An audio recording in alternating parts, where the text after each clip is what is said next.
Okay, so thanks everyone for joining. Nice and sharpish. I want to make sure, I'm always very mindful that this is your lunch break. So let's just dive straight in. Everyone knows me, so I won't do that intro, but Lisa, thank you for joining Hi. us. Can you just give everybody a quick overview of who you are? Sure. First of all, thanks for having me. I'm super excited to be here. My name's Lisa McPhee, and I grew up in recruiting. Since I've known Suki for about 20 years. My roots are in recruiting, and I am a career and confidence coach currently, and I work with high-performing executives, C-suite, just high achievers, and I help them really they're feeling stuck in a role that is not serving them, and I help them connect to their purpose and transition to their dream career. So get them ready for interviews and ready to work with you, basically. Fantastic. So should we just jump straight in? Yeah, let's do it. Yeah. So you're in recruiting. So you started off Mm-hmm. in a traditional agency world, as we call it. And I think that was when you and I actually met. You were just in the process of making that transition, or you're considering making, and then you went onto the corporate world. But you didn't Mm-hmm. actually leave, although you went to Capgemini, you didn't actually leave the recruiting world. So can you just tell us a little bit more about, A, your life in that recruiting world, Sure. why you made that transition, and how the two connected, and how the recruiting really helped you transition and be successful in the numerous Capgemini roles that you've had? Sure. Yeah, absolutely. So I originally, I started my career in agency recruiting. I worked agency recruiting for about 10 years. I loved everything about it. I did the whole 360 degree, ran a desk, so much fun. I developed some great relationships. And then I had an opportunity to go work in consulting, and I just wanted to try something new. And so I started working for a consulting company as a recruiter, a contract recruiter. So interesting. It was so different. With just the pace, everything was so different. And then my company, my organization, won a big contract where they had to staff 100 resources in these seats. And so then I moved into what is called a capacity manager role. So I was responsible for ensuring that all of those roles were filled. So that's when I hired a team of recruiters, worked with vendors, had to get the right vendors in place to get the right people in those seats, because that project, as all consulting companies, their projects are permanent employees that work with them, and then contractors to fill out the subject matter expert roles, and then the offshore team as well. Okay, Yeah. great. So what I want to talk about in a bit more detail is you transitioned from the agency side into the capacity manager role. Mm-hmm. And when you and I were talking and preparing for this call, as you know, pretty much all the audience here today is in the recruitment space. When I had this misconception, okay, that the likes of your Capgemini and so forth, you really must be on their vendor list and be one of their preferred vendors and all that kind of good stuff. And there really isn't room for the smaller business. Can be further from the truth. So could you, could you talk a little bit more about, for those people that are watching and they do want to work with, and I know your experience is the Capgemini experience, right? But Mm-hmm. how they can actually also work with those kind of companies.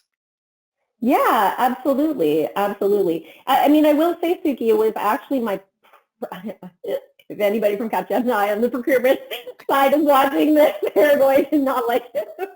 But I really prefer to work with recruiters and agencies outside of the preferred list, and I was 100% responsible for staffing every single role. So for me, my priority was ensuring that my roles got filled, right? I didn't really have a care about whether or not somebody was on the preferred list, because there's always a process outside of that. So there is an opportunity, for anybody who's listening or watching, there's a lot of opportunity to work with consulting companies or those bigger organizations. And it's important to just really develop the relationship with with the capacity leader because that person is responsible for filling the seats, right? And they don't care, where the person comes from or where the candidate comes from. So for me, I was really, when people would reach out to me, if they really knew my business, meaning, if I was staffing, a specific example would be I had a smart meter project I had to staff. There's like 120 people on the resource plan. We probably had about 60 or 70 or 80 people, even let's just say 80 people within the organization that was going to, fill those roles. Well, then there's another 40 to 60 seats that need to be filled, and those need to be filled with contractors, or there might be some permanent hires as well, but predominantly contractors. And so if somebody reached out to me and had specific experience staffing roles within the utility space, just using that example, then I would be very interested in speaking with them, because just a regular, contractor agency that is just kind of has, just your regular testers, developers, that sort of thing, they can't give me an architect that really understands like the scope of what I'm trying to do for my client. Does that make sense? Yeah, so let me just make sure I'm understanding this correctly. So what you're basically saying is, A, don't be scared to reach out to the capacity manager or whatever that title's called in whatever discipline, especially if you have an expertise in a particular niche. So like, for example, the testers, I think you just said, so utilities, that makes sense. Now, coming from, like now I don't, as you know, I don't sell into that space, but one of the things I hear in my coaching practice a lot, and I'm one of those people that says, continue doing it. But I'd love to hear your perspective on it. Most people get shoved to procurement or shoved to HR in companies like that. So, and I know I'm asking you for the purple squirrel here, but can you talk about some of the things that the individual would have said to you that would have made you say, okay, hold on a second, I want to continue talking to this person, rather than the usual get out of jail, oh, we don't deal with that, we have a procurement team, or we have HR deals with that? Sure. Well, if somebody specifically knew my business, meaning anytime there's a huge project won by a consulting company, it's going to be on public record. So if somebody called and got to me, or even sent me an email and specifically said something like, I understand that, your organization won this big project, I have candidates that are qualified for that. Like if somebody was specific and knew my line of business, whether it could be utilities, it could be anything, right? Yep. Say we want a project at the Loblaws account, and you have candidates who work for Loblaws on contract, and just use that as an example. I would be interested in seeing those resumes, right? I wouldn't care that you're on the vendor list or you're not on the vendor list. Yeah, so you bring up a really great point there, and this is something that I've been talking a lot about, both in the free Facebook group and in the new inner circle. Don't send the same damn templates, right? Because it's those templates that everybody thinks, okay, well, I'm going to, here's 100 decision makers, I'm sending 100, I'm going to send these 100 people the same template. I get it. It saves time, right? Mm-hmm. But to your point, if you're getting that generic template, for lack of a better word, you're ignoring that. And if you're getting that generic call that says, hey, I'm just going to use IT for argument's sake. We supply IT contractors, and we have, we can get you people A, B, C, D. If it is that generic one, that's the one that's not going to get past somebody like you. Whereas if they're, and I know people are like, Basuki, it takes time. And here goes my coaching head, and I'll try and bring it back to, but it really is worth spending the time to really do that little bit of extra homework and customize that outreach, be it a template, be it a voicemail, be it, lo and behold, in this day and age, somebody actually answers their phone, have your conversation ready.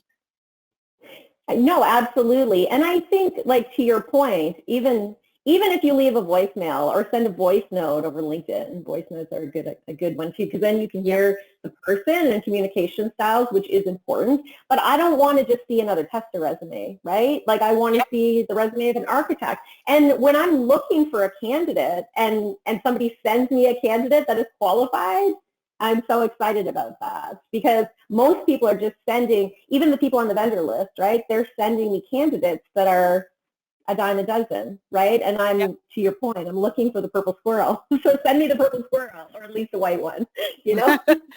Yeah, because you're right, because you have your, no disrespect, but you have your, for lack of a better word, general providers already sorted out with the master vendor agreements and stuff like that. And I know some of them have specialist areas. I'm not saying they don't.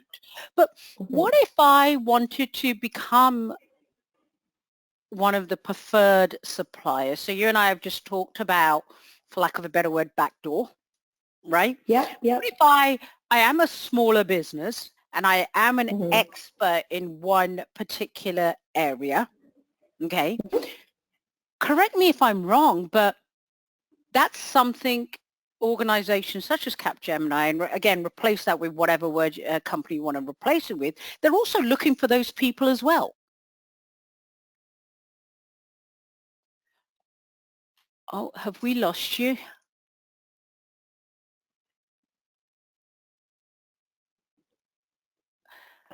Have we got you back yet?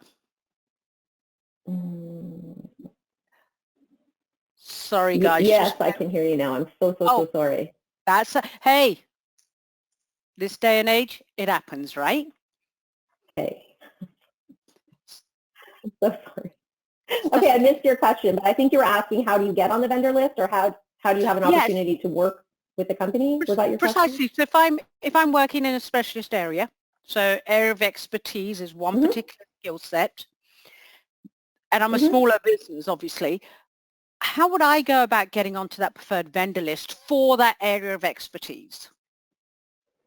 Yeah, so you would work with the decision maker, and here's the thing, they want to work with you. So don't be scared to reach out, because they really just want to get their roles filled. And so within the organization I worked for, there's always a workaround, right? So if you're going kind of, you're not on the list yet, and you can demonstrate that you have candidates that will fill like an area of expertise. So it could be anything, like just, I don't know, I'm trying to think of an example, but say you have architects.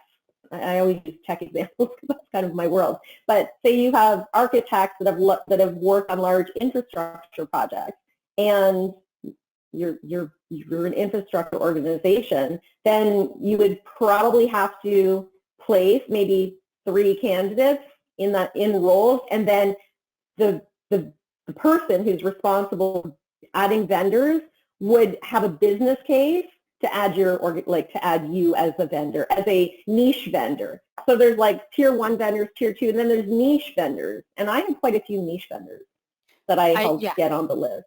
That's great advice, because continue doing the back door for a couple of placements, and then get that individual to champion you, right? Fantastic. So I'm going to pivot ever so slightly.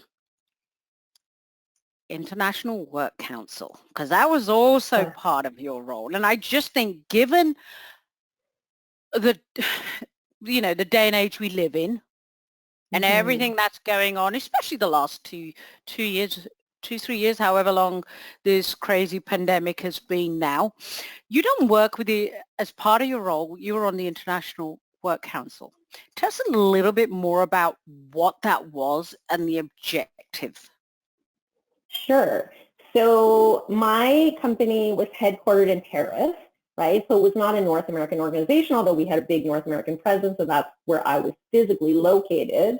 In Europe, I think pretty much all organizations have an equivalent of what's called an International Work Council. So I was a delegate. Every country that has offices has 2 delegates from each country that represent the employees of that country. So just to ensure that the employees are well represented within the organization as a whole, because cultures are different in different countries, to ensure that the employees are happy. So that kind of encompassed everything. And some of the objectives that I worked on were diversifying the workforce, gender equality, employee resource groups, starting them within different companies. Like they're very, very popular and prevalent in North America, but in some of the European countries, just the work culture is very different. So meaning when you start work, you start work, and when you end work, you end work, and go like working all night long.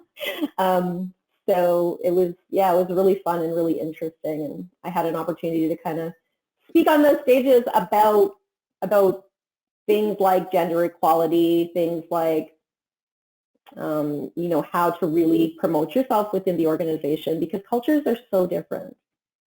Now, no, I totally agree with you, because you were saying earlier when we were chatting that you were surprised when your European counterpart colleagues were saying, okay, can I have a code for this time?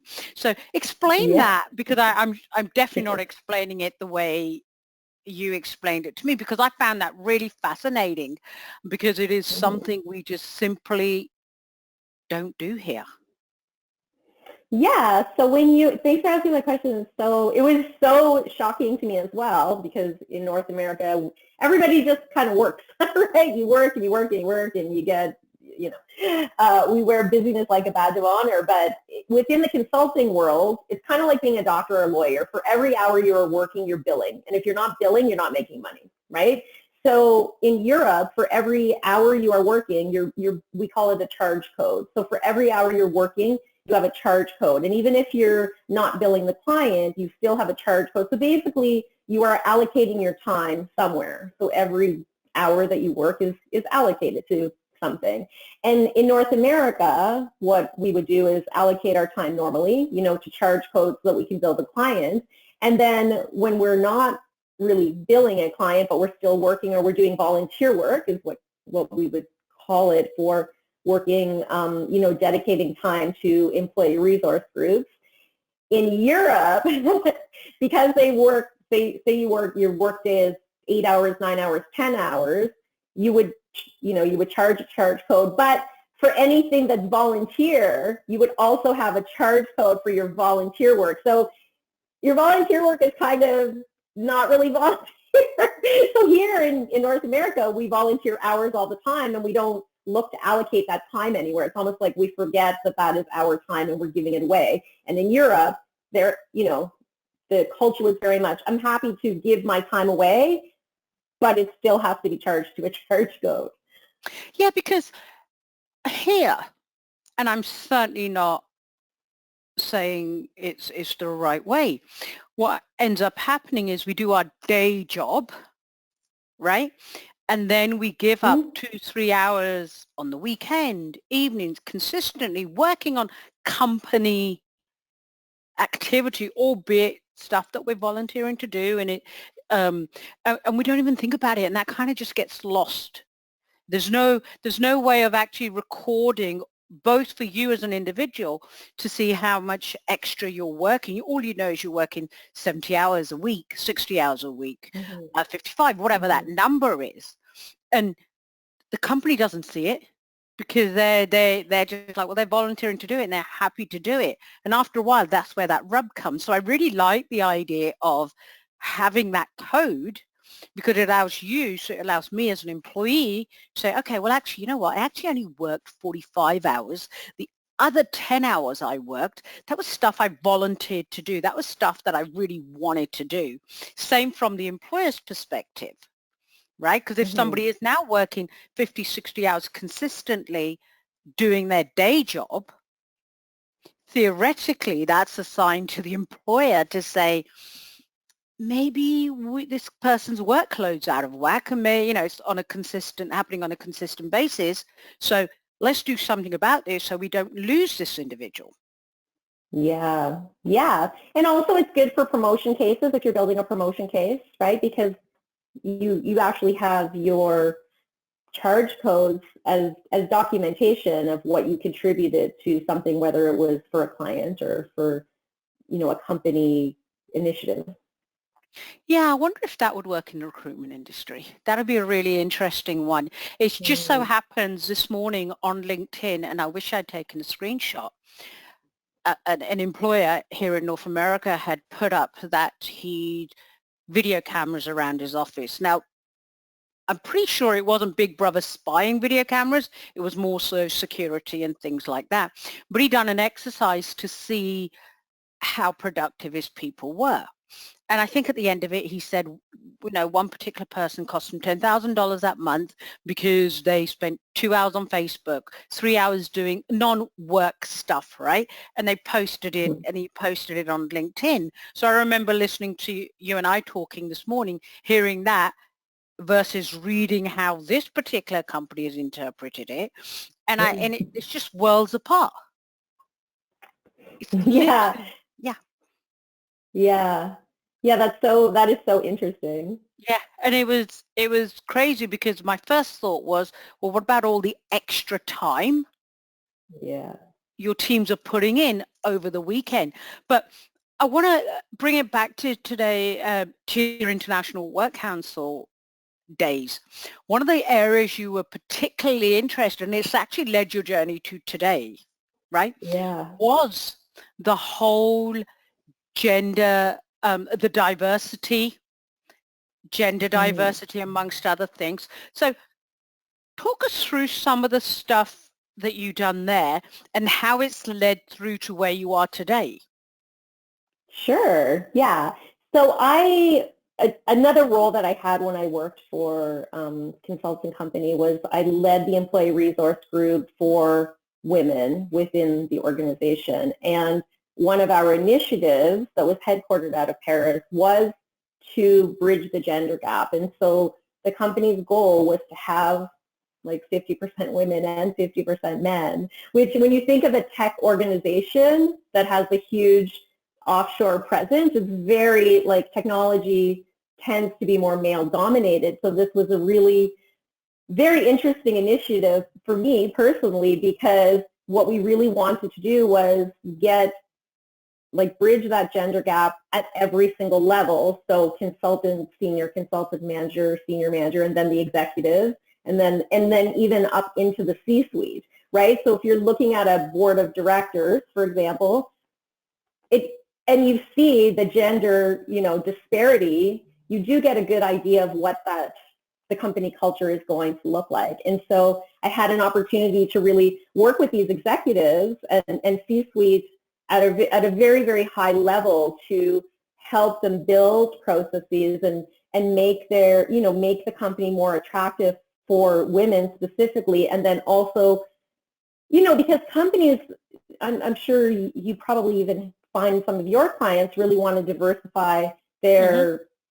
their workforce at the senior level, right? And it's very difficult to do that, even though there's lots and lots of qualified, amazing, female leaders or people who identify as female, because that's also, something we talked about. And to make your company, the kind of company that those candidates would want to work for. So I had an opportunity to do all of that, and then I just got to a point where, I find myself after I did a presentation going out to dinner, and then all of the female executives would kind of want to sit beside me and talk about it, so they could talk about either how happy they are, how they could get involved in the initiative, or how they're not happy because within their country, like things are just a little bit different, or feeling a little disgruntled because I've been at this level for so long. How do I jump from senior manager, for example, into those executive ranks, right? And then so I started working with these amazing women on branding themselves internally and kind of what they had to do. And then I just got to a point where I just loved doing that so much. And to what we talked about earlier, that was my volunteer job. Yep. So that's what kind of got me into coaching, because I just I just decided one day that I really liked what I was doing as my volunteer job as opposed to my day job. So let me ask you this. So you started, like you run the committee for the gender diversity and bridge that gap, for lack of a better word. Mm-hmm. That is something everyone is still trying to do. right? And it's Mhm. and the pandemic, depending on whose stats you read, we went back a little bit, we went forward, and all that, and some countries stayed where they were. What was some of the initiatives that you undertook to really help encourage? Actually, there's two questions here.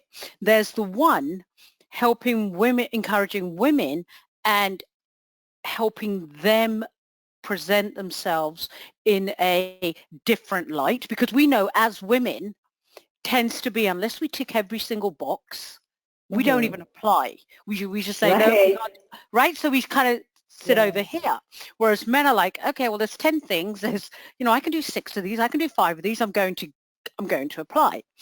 So there's that Yeah. part to it. But the other part, let's call a spade a spade. Some companies are saying they want to diversify and they want more of a split, a blend. But in reality, when it comes to it, because I know a lot of my clients are dealing with that. It's things like, the board is saying that they want, ideally they'd like a female for this role because this is the initiative Mhm. they're working on. Mhm. And as it Mhm. goes through the interview process, the men push it back. And I'm not saying they're doing it consciously, but what was some Mhm. of the ways you were able to handle that? Because it's an education thing, right? Yeah, it really is. And, we have a lot of buy-in from the male executives, and I think it does need to start there, right? And here's what I noticed is, I would get up and do a presentation on gender diversity, for example, and the women would all lean in. And then the men would, they would lean in, but they didn't want to lean in too much. And this isn't even a negative thing. It's like they felt, I don't want to, because they were advocates of this initiative and really wanted to support the initiative, they needed to be told how they can support the initiative, because they're so accustomed to just like jumping in and like solving a problem, and they wanted to almost lean back a little bit to Yep. give the female executives the opportunity. And so it is a fine balance between like allowing and supporting, right? Because you don't want to over talk the other, the female executives, but you also do need to give your input. And so for me, it was just educating them. So when somebody asked me that question, he stood up and said, Lisa, I love everything you're doing. I really want to support this. What can I do as like a male executive to support this? And I said, exactly what you're doing, meaning like stand in a room, be seen, and let everybody there know that you support the initiative. And don't just make it be lip service. Like, how about you sit in the interview, volunteer to like be on one of the panels, because clearly he was an advocate and clearly he did support it, right? And he was senior, right? So then the people that report into you see this, like the men that reported to you will see this, and they will support it as well. It needs to start at the top. And so it was really just having those male leaders advocate for it and be vocal about it, right? You can't just sit in a meeting that nobody else is in, it's just all C-suite and nobody else is there, and talk about how you want to support it. Yeah, that's a great way to do it. So let me just ask you a follow-up question from that. In this audience, there's those individuals that are themselves at the stage where they have these internal initiatives, right? So that's Mm-hmm. great advice for individuals who are actually have these initiatives going on internally. What about when you have a client going through it, and I know I'm putting you on the spot here, and we could probably do a whole session on this alone, but and I've seen it in my business, I've seen clients who generally mean really well and they do want to do it, but they Mm-hmm. have no idea, the men in particular have no idea what they should do, what they shouldn't do. As third-party recruiters, do you think it's something that we should even be having the conversation with our clients about, how as men they can support? Or do you think that's something, nope, stay away from it, leave that, have that conversation via the HR department? Oh, I don't think any conversation needs to be off limits, because sometimes, I don't I don't know how you feel about this, but I think that sometimes like hearing something kind of from an external party, like HR is so, no disrespect to HR, I work HR, right? But HR really needs to stay in the box, right? And somebody externally can have like a really candid conversation, and you can just frame it by saying, can I be honest, right? Like ask permission, and then say something like, I've noticed, which that's not a judgment, right?